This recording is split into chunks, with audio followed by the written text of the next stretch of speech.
Very warm welcome to LWS। आज का भी जो हमारा टॉपिक है, it is in continuation to my last video, that is Paris agreement. Today I will tell you what are India's commitments as with respect to the Paris agreement. So the topic is India and Paris agreement या फिर India and the climate change, right? It is a very quick video because इसमें जो efforts हैं वो point wise है, so that's how I will also cover it. Okay, so Paris agreement हम सब जानते हैं, it's a major agreement as far climate negotiations are concerned because it is a legally binding agreement that has encouraged all the nations to come forward and make voluntary targets and announce their NDCs or INDCs to to enable our climate to stabilize further and अपने green house gas emissions को reduce किया जाए, carbon जो release हो रहा है उसको reduce किया जाए by involving or making new carbon sinks by use of cleaner technologies, by use of renewable energies or by even reduction of the primary emissions, right? Apart from that, उसमें ये भी बताया गया था that we need to take up active adaptation processes and the rich nations have a moral obligations to help the developing or less developed nations or those small island states to help them in form of finances and also help them develop cleaner technologies. Okay, and specifically जो most vulnerable nations हैं, those small island states that are most vulnerable to the impacts of climate change because they risk submergence altogether. उनके लिए भी it has stated that these nations should come up and tell or announce their losses or damages that have happened to them because of climate change so far. So इसमें अलग से एक renew mechanisms भी थे which were not there in the Kyoto Protocol. और renew mechanisms में एक हमने देखा था Kyoto which rule book थी जो guidelines, rules और procedures set up करता है। फिर इसमें ये भी बताया गया था that there was this ETF enhanced this framework, enhanced transparency framework, जहाँ पे nations अपनी जो भी उन्होंने efforts किए हैं उसको ट्रांसपेरेंटली सबके सामने डेटा वाइज रखेंगे एंड उसको बाकी नेशंस रिव्यू करेंगे and they will even hold the other nations accountable if they have been able to meet their targets और नॉट मीट देयर टारगेट्स। ठीक है, अब इंडिया की क्या, अब because we need to know India का क्या रोल है इस सब चीज़ में, how does India fit in this bigger picture, तो वही चीज़ आज मैं आपको बताने वाला हूँ। ठीक है, एक चीज़ याद रखना that India has been very actively involve in the Paris Agreement and the climate change initiatives or processes. Although India और China या हमारे जैसे जो भी developing nations हैं, इन्होंने ये efforts बहुत late start किए because we started our industrial development or socio-economic development at a very late stage. 30-40 decades मतलब years हुए हैं, 10 decades हुए हैं, लेकिन उस time में we have actually picked pace, right? और अब at the moment India and China are among the top emitters of the world, but we cannot kind of hold on to our missions altogether या हम completely इसको negligible नहीं कर सकते हैं because we are still on the road to progress unlike other developed nations जो already progress कर चुके हैं।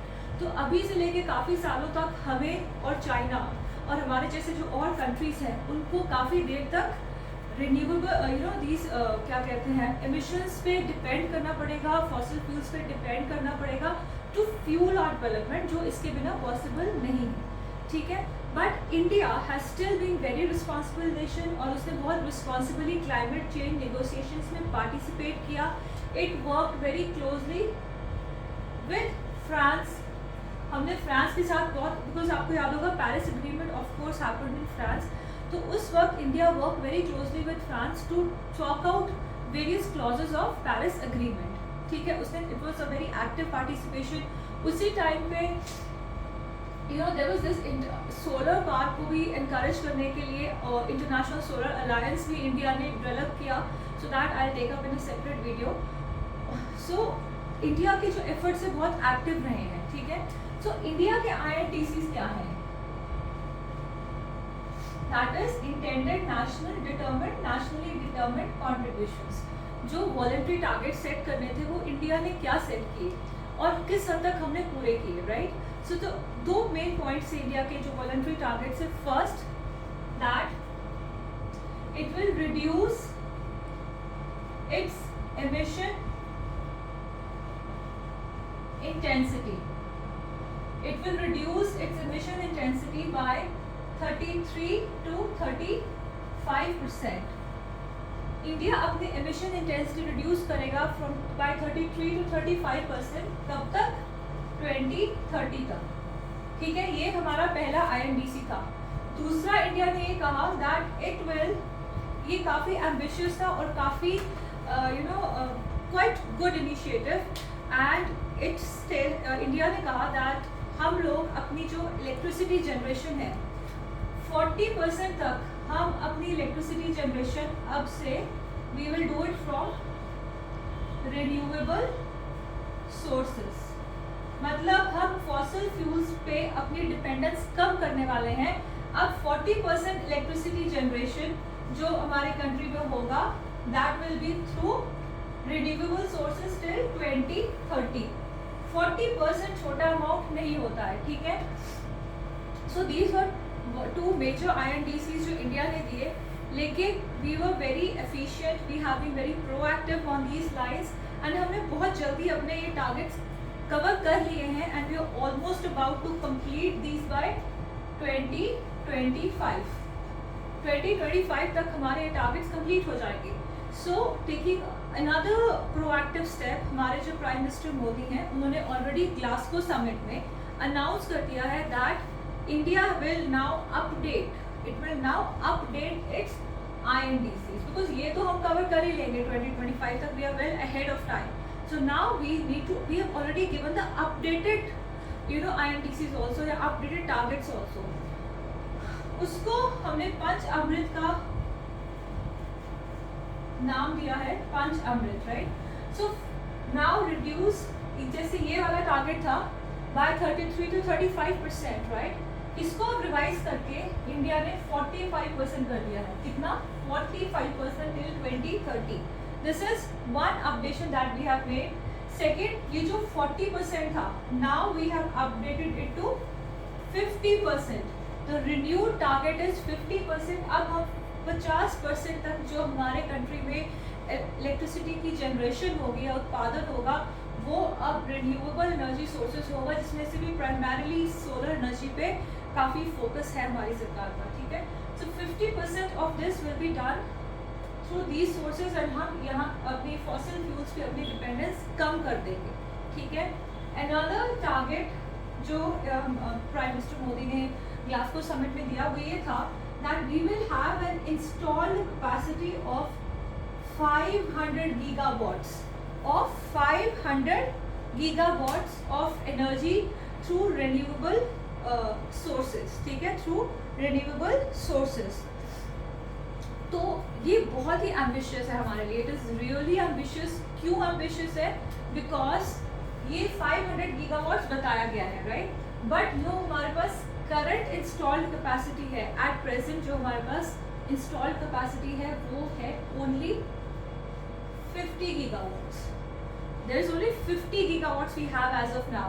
तो हम लोगों को 450 गीगावाट्स तक अपनी इंस्टॉल्ड कैपेसिटी बढ़ानी है to meet this target. So it is a highly ambitious target which has been put forth by our Prime Minister Narendra Modi, and we are working hard on this respect. बहुत सारी solar energy में schemes हैं which encourage people to shift and encourage the companies to make this shift or transition. The next thing जो हमने Glasgow summit में वो था that we will also have we will generate active carbon sinks.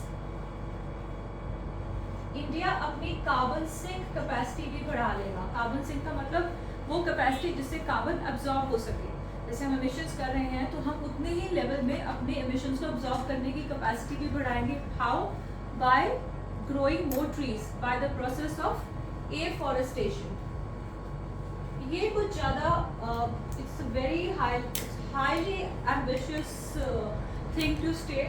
तो ये कहा गया है दैट हम 2.5 बिलियन से लेके 3 बिलियन तक अपनी कार्बन सिंक कैपेसिटी बढ़ाने वाले हैं, which is very good because we are emitting a lot, so we have an obligation to also absorb that carbon in the air, so that we somehow contribute better, we make our contributions better to the climate change. So these are some points that have been proposed by the Indian government to ensure that we really work hard towards this Paris Agreement and our moral obligations, that is our INDCs are met. तो ये हमारे कुछ INDCs हैं which have been stated by the Indian government. एक चीज I just wanted to take up, now this is all about India, but मैं एक छोटी सी चीज फिर भी बताना चाहती हूँ. ये वर्ड बहुत बार आया है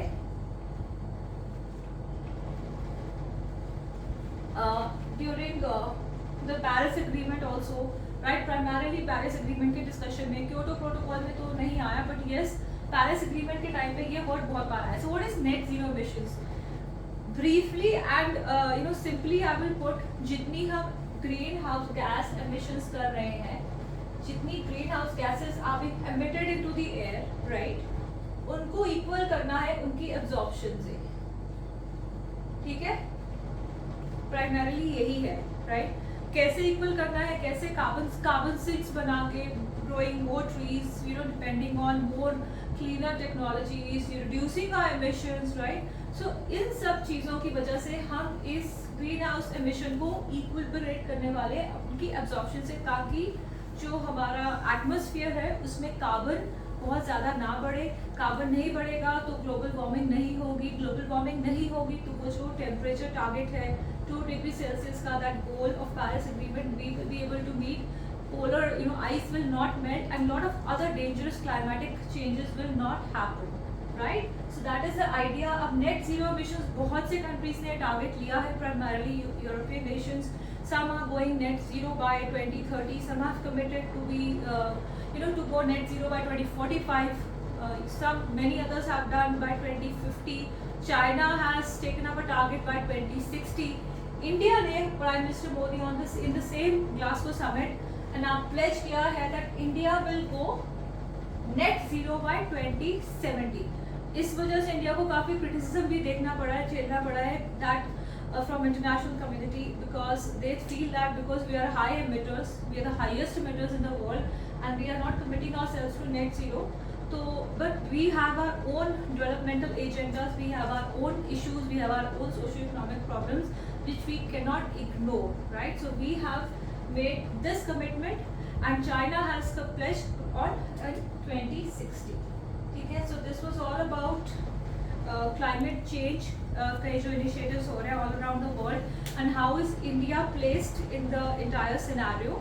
तो ये कुछ हमारे initiatives हैं और ये जो सारे INTCs हैं ना, these have been based on a national climate action plan. उसके ऊपर भी I'll take up a separate video. तो national climate action plan भी in itself is a very important topic which you should know. Okay.